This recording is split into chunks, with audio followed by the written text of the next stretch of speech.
Үміткерлер жауған күн деп айтқан едік, шымылдық жабылсын. Нешінші таныстық болайын деп жатыр? Төртінші ме? Төртінші таныстық, иә. Айдын. Бір-ақ адамды айтсам бола ма? Қахарман. Одан басқа бір адамды айтсам. Мадинаға келді. Мен ойымша Нұрланға келген сияқты.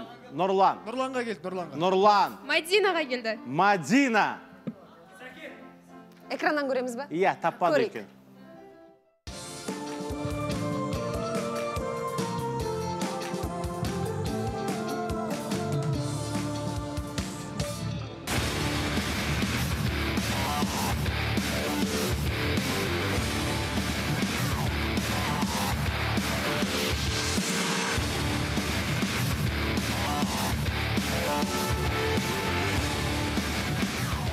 Мен Сәкен Жаңатастан көңілді әзілқол қарапайым.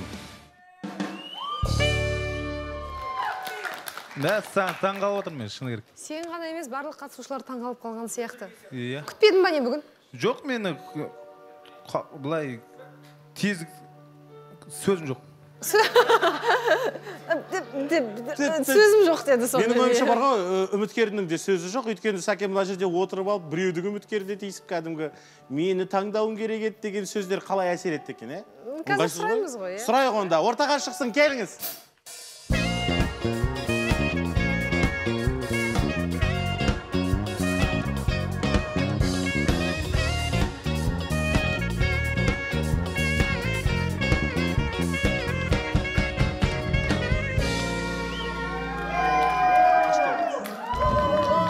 Hoş geldiniz. Саламатсыздар ма? Көңіл-күйіңіз жақсы ма? Жақсы. Уайымдамаңыз, қобалжымаңыз.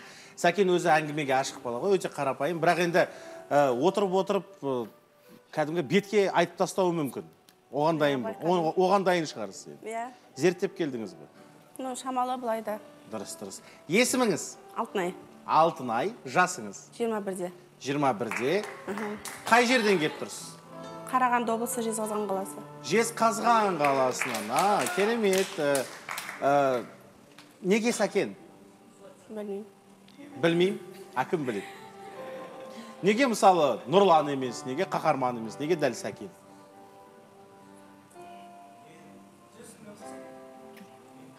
Ну, неге болғанда білмеймін. Ұнады ғой? Ұнады ма? Ұнады. Сөз ұнады ма, түрі ұнады ма? Екеуі де. Екеуі де ұнады. Саған. Онда бұл жақсы көрсеткіш. Сәкеннің сөзі де түрі де ұнаса, онда кәдімгідей ұнатып келді деген сөз. Сәкенді таңдап келдіңіз, бірақ жаңа ғана байқадыңыз ба, Абылайдың үміткері шыққанда бір шай құйғаны қандай деген сияқты сөздерді айтып, ол бір өзіңізді қалай сезіндіңіз? Bir төле болып қалдым негізі, бірақ көреміз ғой. Бір адам деген дайындалып отыру керек, кез келген сәтте үміткер келіп қалады дегендей. Ұрсасыз ба қазір сол үшін? Жоқ. Сәкенге? Үйтіп жасама енді кәрі.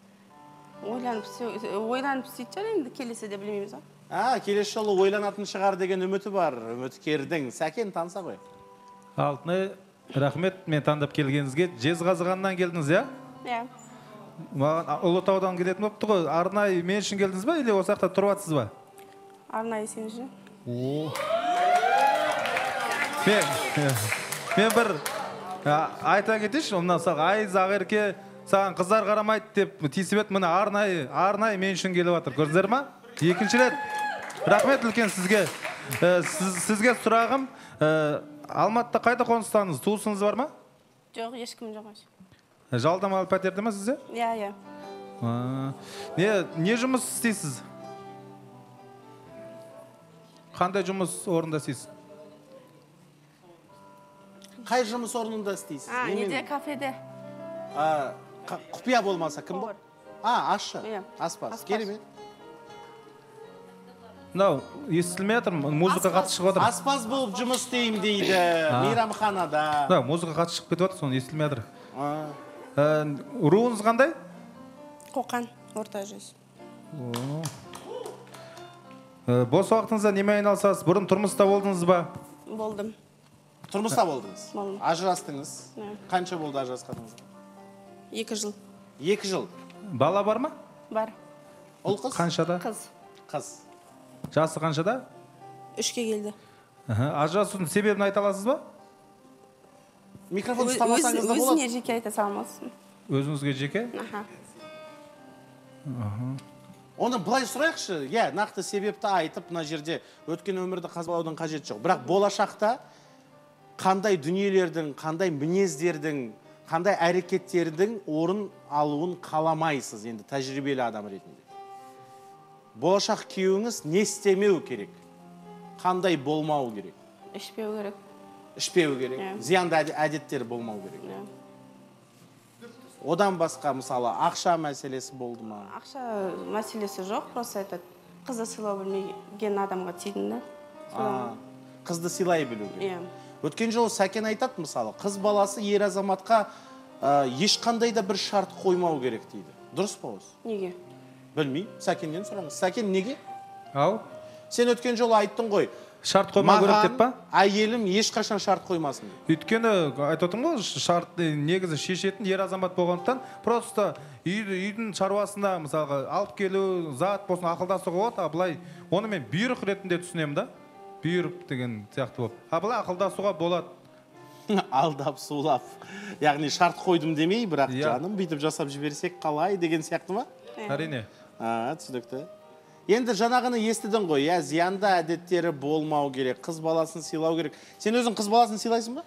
Әрине, қатты құрметтеймін. Зиянды әдет мүлдем жоқ, мен ішпеймін, шекпеймін, 100% дәмін де көрмегенмін ешқашан. Және мына жерде отбасында ақшаны мен ғана ұстаймын деп жауап беріпті сауалнамада Сәкен. Яғни сен әйеліңнің тапқан ақшасында тарта аласың ба? Иә. Иә дейді. Оған қалай қарайсыз? Қарсымын. Қарсысыз. Сіздің ойыңызша кім ұстау керек? Әйел. Әйел ұстау керек. Күйеуінің жалақысын өзіне алып алу керек. Негізі мен анам ұстасын деп жазып едім негізі. Сөйтіп жазып бердің, көрсетейін бе мына жерде? Мен отбасында ақшаны кім ұстау керек дегенде Сәкен деп үлкен әріппен жаздым. Жоқ. Мен деп. Мен немді түсінбеген шығар почеркімді, бірақ анам деп жазған мен. Түсінікті. Анасына берсеш ақшасын. Яғни сіз өз жалақыңызды анасына бересіз, ол өз жалақысын анасына береді. Ортақ. Және сіз не сатып аласыз, не сатып алмайсыз, енеңіз шешеді. Ол рұқсат сұрап аламыз ғой? Жоқ, лучше әйелдің өзі ұстаған дұрыс сияқты. Әйелдің өзі ұстаған дұрыс. Ал Сәкен, міне осы. Оны шешеміз ғой, әлі танысты қаланы, ол үлкен қадам болғандықтан шешілетін нәрсе, шешілмейтін нәрсе жоқ қой өмірде. Басқа сұрағың жоқ? Сұрақ бар. Сіз аспазбыз дедіңіз, Иә. Сол Жезқазған қаласында дәмханада ма? Не десіз? Иә. Асханада. Отбасында қаншаусыздар? 4 қыз бір ұл. Сіз қаншашысыз? 3-ші. Сізден кейінгілер отбасылы ма? Сізден кейінгілер отбасылы ма дейді? Сестрам ғана. 21-ден дедіңіз, Аха. Бойыңыз қанша? 159. Қанша? 159. 159. Ол сантиметрден білесіңіз? Күшті. Енді бойды дұрыс қой, сантиметрмен біледі ғой, басқа немен білу керек? Мен білмеймін, мысалы. Так, мысалға сізге сұрақ бар. Мен өзімше түрдім, мысалы, суық болғанменше жүрегім нәзік. Сол кезде мысалға бір сөзге ренжіп қалсам, қалай жұбатасыз мені? Сәкен кім айтты сенің түрің суық деп? Бәрі жазады ғой, грознийсің, жамансың, Конор Макгрегорсың деп. Конор Макгрегорсың, мәссаған. Ана жерде бұл эфирді көрген Конор Макгрегор бір аунап түскен шығар, мәссаған. Сенің керісінше жүзің жылы деп айтуға болады. Білмеймін, әтір постоянно қараймын, мысалы, директ дейді ғой, соған кеңізі суық, сен қыз балаға қол көтеретін сияқтысың, сен не істейтін сияқтысың деп жазады да, бірақ олай емес, мен ешқашан қыз балаға қол көтермеймін. Ол мына жердегі болған жайттар, пікірталас, эмоция, сол ғана деп ойлаймын. Өйткені мен ондай емеспін. Қалай? Сәкен Макгрегор. Конор, мен арқамда қазақша үйрен. Мына жерде жаңағы алғашқы мәселе айттың ғой, ақшаны кім ұстау керек дегенде сіз әйел дедіңіз, жаңағы әйел ұстау керек. Сәкен айтады, анам ұстау керек деп. Мына жерде тағы да бір сұраққа былай жауап беріпті. Егер мен қызға өлердей ғашық болып тұрсам, бірақ анам қарсы болса, мен ол қыздан бас тартам деп жазыпты. Жаздым.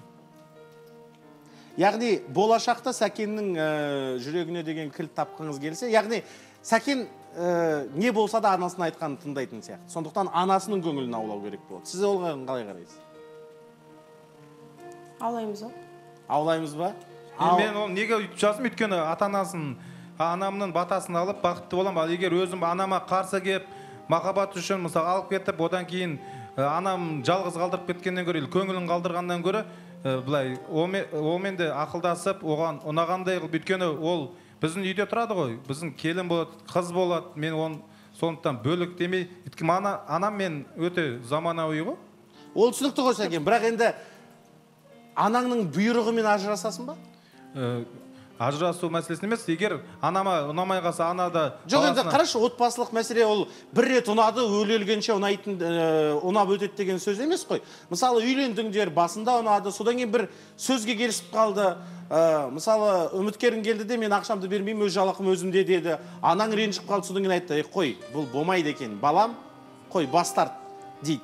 Ал сен, мысалы, бауыр басып қалдың, жақсы көресің, балаң бар, ажырасасың. Ондай жағдайда кәдімгідей отырып алып, шай ішіп, ақылдасып, сөйлесіп, бір ортақ шешімге келеміз. Өйткені ажырасу, мен өз басым қандай, мысалғы, бір қызды алып, сондай жағдай болса, мен ажыраспаймын деп ажырасуға жол бермеймін. Көнбей қойды анаң, не істейсің? Көндіресің ғой, қалай да болсын, өйткені анасы баласының бақытты болғанын қалайды. Барлық айланы қолдандың, көнбеді, не істейсің? Жоқ, мен ешқашан ажыраспаймын. Қандай не болса да ажырасу деген, білмеймін, өз басым мен бір қызды қалап алдым ба, оны мен бақытты қылам. Қалай болса да. Керемет жауап. Бірақ енді қазір тағы да бір осы сұрақты дамытатын бір сұрақ қоям, егер шымылдық ашылса. Сәкен? Шымылдық ашамыз ба? Ашамыз. Ашылсын! Ашылсын.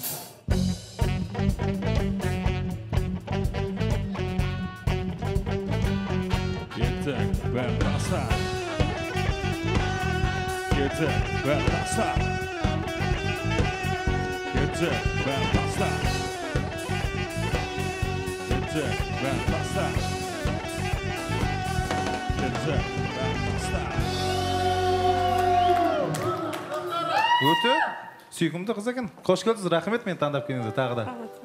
Күлкісі әдемі екен, иә? Жүзіңіз таныс. Мен анау Сатпаев қаласында болдыңыз ба? Сол кезде көрген сияқтымын сізді, или болмадыңыз, ол не бізде болды ғой, сол жиын қайырымдылық концерті болған кезде. Онда ұқсаттым. Адам бір-біріне ұқсайды ғой негізі. Иә, сен Конор Макгрегорге ұқсайсың. Жоқ, мен қылықтарымда деймін. Қысылмаз, ұялып қалдыңыз ғой? Маған сұрағыңыз бар ма? Алтынай, мүлдем бірде-бір рет жүзіне қарамадыңыз ғой, Сәкен. Иә. Ұнағалы соншалық жүзіне қарауға қорқып тұр ғой. Біле мен... Сәкен, қаратып алшы өзің. Ешқандай қысылмаңыз. Сәкен, қаратып алсайшы қызды өзің. Ұялып отыр ғой. Ұялмаңыз. Алтынай, мұны аяқтам. Қобал жатсыз ба? Бар ешкім. Қобал жымаңыз, ешқандай. Және бір сұрағым, ата-анаңыз біле ма маған келгеніңізді? Иә, біледі. Ол көз қарасы қалай екен? Ол ойбай, бұзық, ана мынау деп айтқан жоқ па? Мама көрмейді қалауымды. Көрмейді? Кім көреді отбаңызда? Үйде ешкім көрмейді. О, жүзі жақсы болды, мен ойнайтым. Мысалы, кімнен рұқсат алдыңыз сонда? Түсінбедім. Кімнен рұқсат алдыңыз? Білет дедіңіз келген бұл жаққа. Бұл жаққа келгеніңізді білет дедіңіз, кім білет үйіңізде? Мама ғана біледі. Көрмейді, бірақ біледі, иә? Рахмет, үлкен батылдықпен келгеніңізге. Алтынай, біз алдыңғы арақатынас туралы сұраған жоқпыз, иә? Ажырастым деді ғой. Ажырасқансыз ғой, иә. Бірақ сұрақ негізі орында, ажырасқаннан кейін де танысуға болады ғой. Болды ма яғни таныс? Ажырасқаннан соң жүрдіңіз ба? Жігітпен ба, жоқ. Қызбен жүрмейсіз ғой, жігітпен ғой? Білмеймін, мүлдем бір тәжірибесі жоқ қыз сияқты болып көрініп отырмады маған мысалға. Тіпті Сәкеннің жүзіне де қарай алмай, кәдімгідей екі көзі жерде, ұялып. Жоқ, бірінші рет шығып тұрған шығарсыз бұндай. Сондықтан шығар деп түсініп тұрмын, өйткені үміткер болу қыз адамға өте ауыр ғой, қиын ғой. Өйткені қанша көрермен көреді, таныстары, туыстары көреді, содан қысылып отқан шығар. Сәкен, бір қызы бар. Иә, естідім, 3-те, иә? Сен үшін мәселе ме? Жоқ, мен бірінші маусымда да келген маған, мысалға ажырасқан кісілер ешқашан мәселе емес, өйткені махаббат ол ажырасуға, өткенге қарамайды. Сенің анаң қарсы болмай ма? Жоқ, мен мысалы анам қарсы болған кезде, сол кезде маған бірінші маусымда келген кезде екі баласымен қол кездесіп пе или уақытын алма деп айтатын еді. Өзім біл дейді, өзінің өмірін араласпаймын дейді. Кәдімгі өз таңдауыңды өз қолына беріпті. Айза. Қош келдіңіз. Сізге осындай сұрағым бар. Балаңыздың әкесі көмек береді ма баласына? Жоқ. Не себепті? Өзіңіз не қаламайсыз немесе оның тарапынан жоқ па көмек? Оның тарапынан жоқ. Және де Сәкен мынандай ғой, жаңа сен айттың ғой, мен анамды тыңдаймын, анама ұнаған қызды аламын дегендей. Жасың 30-ға келіп қалды, дұрыс па? 30-ға келіп қалды, бірінші маусымда да отырдың. Неге анаң саған өзі онда қыз тауып беріп, үйлендірмеске? Неге сен неше 6 жылдан бері бір өзің жүрсің? Бұйшын айттың ғой, анама сенемін, анам таңдап береді деген сияқты. Анам таңдап береді деген жоқ. Подожди, тұра тұршы. Онда анаң саған 18 жасқа толған қызды таңдап үйлендіре салсың. Неге онда үйленбегенсің? Деген жоқпын. Екеуі бір-бірін ертең үйге барғаннан кейін бір-бірімен мысалы тіл табыссын, көңілінен шықсын деген сияқты. Ол анам жақсы көрсін деп. Бірінші махаббат ортада. Одан кейін көңілінен шығу, ол қалай ол? Мысалға бір-бірімен жақсы әңгімелес, құрбылар сияқты, қызбен анасы сияқты. Сондай мағынада ол именно маған. Мен ана мына қызды ұнайды саған, соған түй десе мен тие салмаймын ғой, алып кете салмаймын ғой. Жоқ, сен тимейсің, сен үйлену керексің ғой негізінде. Сен тимейсің. Сен өткен ұлсың, сен үйленесің. Соны біліп жүр, жақсы ма? Жалпы тағы да бір момент бар да, мына жақта. Сәкен негізінде былай айтқанда жаман емес, және де маған бір ұнайтын қасиеті өте еңбекқор екен. Қанша уақыттан бері бақылап жүрмін ғой, күні-түні жұмыс істейді, бір емес екі жұмыс істейді екен, оказывается, мен бүгін ғана білдім. Сол үшін да ақшасының барлығын анасына береді, бірақ сол жағы сізге қалай? Мысал ретінде күйеуіңіз ақша табады, бірақ сізге бермейді да, енеңізге береді. Соған көзқарасыңыз қалай? Жоқ, әйел ұстау керек ақшаны дедіңіз ғой, сұрады ғой. Маған беру керек. Жақсы, рахмет. Иә, бұл сұрақ қойылған еді. Камила, Айдын қазір соң кейін сен дайын. Саламатсыз ба, қош келдіңіз. Қадамыңызға гүл бітсін, өте сүйкімді екенсіз. Сізге сұрағым, егер де сіз тұрмысқа шығып жатсаңыз, қызыңыз бірге тұра ма, сізбен бірге алып кетесіз бе, немесе ата-анаңызбен қалдырасыз ба? Алып кетемін. Керемет, Айдын. Қош келдіңіз. Соска жігіт таңдап тұрсыз. Сұрағым мынандай. Екінші рет үйленетін болсаңыз. Осы теңеу, қажеті қанша да сізге ойлайды. Екінші рет үйленетін болсаңыз, ұл жақтан той жасау міндетті ма? Міндетті шығар, өткен той болған жоқ менде. Міндетті. Алып қашып кетті ма сонда сізді? Иә. Алып қашып кетті. Бірақ сіз Сәкер айтсашы мысалы, әуелгі баста той болған жоқ, мен жағдайымда да той болмайды десе. Көнесің ғой? Көнесің. Қыз баласы көнеді ғой енді не болса да. Иә, тағдыры сондай. Махаббатқа сенбейтін Ақнұр сөйлесін, иә. Манадан бері қалыңмал деп жатыр. Қалыңмалға сіз қарсысыз ба? Әлде сумаңыз жоқ негіз. Ау? Берсе де бермесе де. Берді ме әуелгі? Сіз енді тұрмысқа шықтыңыз ғой. Алып қашқанда өткен жолы бір пікірталас болып еді. Алып қашса да қалыңмал беру керек деген сияқты. Берілді ме? Жоқ, ондай. Алып қашты, қалыңмал берген жоқ. Иә. Аха. Мына жерде Сәкен мен қалыңмалды 3 миллион теңге қып берем деп жаз қойыпты. Сауалнамада. 3 миллион теңге яғни. Енді, Сәкен, сенің анаң қателеспесем енді сондай тым жасы ұлғайған ханым емес. Өзі жұмыс істейтін шығар. Бірақ көбінесе ақшаны отбасына алып келіп жатқан сен де барсың. Енді бірақ 3 миллион теңгені кәдімгідей суырып бере салатындай кәдімгі жағдай бар ма? Ағам да бар ғой, мен жинағандарымыз бар ғой, ағамның жинаған бар, өзімнің жинағаным бар, анамның жинағаны бар. Көп қой, туыстарымыз да көмектесуі мүмкін. Ол кезде кәдімгідей өйткені мен кенжесімін ғой үйдің. Сондықтан да егер мен өзім таба алмасам, бауырларым бар мен, уайымдамаңыздар. Ел болып, жұрт болып жинаймыз дейсің. Ал керек емес бізге дейсіз. Ол кезде сөйлесеміз, сол жағдай болған кезде мен өзім реалистпін. Болған кезде, сол кезде шешкен жақсы көремін. Болған кезде. Енді сол жағдай. Мәселе түскен кезде шешем дейді ғой. Иә, Мадина. Саламатсыз ба, қош келдіңіз. Сізге бір сұрақ қойғым келіп тұр. Балаңыз өзіңіздің бұрынғы күйеуіңіздің тегінде ма? Және де егер болашақта Сәкен айтса, менің тегіме ауыстырамын десе, қалай қарайсың? Менің фамилиямда қызым. Ауыстырмаймын. Ауыстырмаймын? Кімнің тегінде? Күйеуіңіздің тегінде? Өзімнің. Өзіңіздің тегіңізде? Отчество жоқ. Заңды неке болған жоқ па соңғы? Дым болған жоқ. Неке болмады ма? Заңды болмаса да, былай неке болды ма негізі? Беташар ғана болды. Алып қашты ғой. Мұсылманша неке қидыңыздар ма? Жоқ, дым қиған, дымға болған жоқ. Онда бұл жаңағы Ерасылдың сипаттанған азаматтық некесі болып тұр ғой. сол бір сұрақ қойшы, қызыңызға руын, әкеңіздің руын айтып жатсыз ба, или өзіңіздің руыңызды айтып үйретіп жатсыз ба қазірден бастап? Өзімнен. Науыш қателік. Өз руын, баласына әкесінің руын емес, өзінің руын беріп жатыр екен. Уже бас қалай айтсам екен? Қан бұзылу деген осыдан басталады. Папасындікін бересің ғой, ру, фамилиясын бермеймін ғой. Тегі дегенде жаңағы ресми құжаттағы тегі өзіндікі, бірақ балаңызға руын әкесінің руын айтасыз. Яғни жеке атасын біледі. Әкесінің руын атайды. Енді бұл дұрыс иә. Аблай. Негізі қош келдіңіз. Әзілге қалайсыз? Бізде Шәке қол айтайын деп сізге Сәкен бізде әзіл қойда негізі. Шәке де әзіл қой негізі. Бірде бір болды ғой, мен сен Ерасыл дедім, сен Сәкенді Шәке демесің. Сәкен қатты әзіл айтады негізі. Соған қалай қарайсыз? Ренжіп қалып, ондай болмай ма? Жоқ, нормально. Әзіл көтере аласыз, иә? Алтынай, мен бірінші маусымда көрдіңіз ба? Аяқта ақ жарқын, кімдер отқанда былай көргем негізі бір-екі рет, иә. Онда біледі ғой бәрін. Бірақ енді жаңа ғана сипатты ортаға шықты ғой, мысалы бір кімге Бексұлтанға үміткер келгенде қорқынышты киноның актрисасы сияқтысыз деп кәдімгі жүзің бар, бетің бар, көңілің бар демей. Сонда кезде сен ойламайсың, адамды көңіліне алып қалады. Жоқ, актрисаға теңдедім ғой, мысалға кімге келген Ерасылға келген бүйтіп айтса болатын еді ғой, сіз голливудтық бір актрисаға ұқсайды екенсіз деп айтуға болады. Бірақ сен қалай айттың? Қорқынышты киноның актрисасына ұқсайды екенсіз. Енді ең бастысы актриса ғой, ол еңбек, ол да бір өнер жолығы. Именно ол актриса енді атын білмеймін ғой, тура ұқсады, вот айттым, ол да бір қатты көңіліне тиетін. Романтикалық, ол актриса мүмкін романтикалық кинода да ойнаған шығар.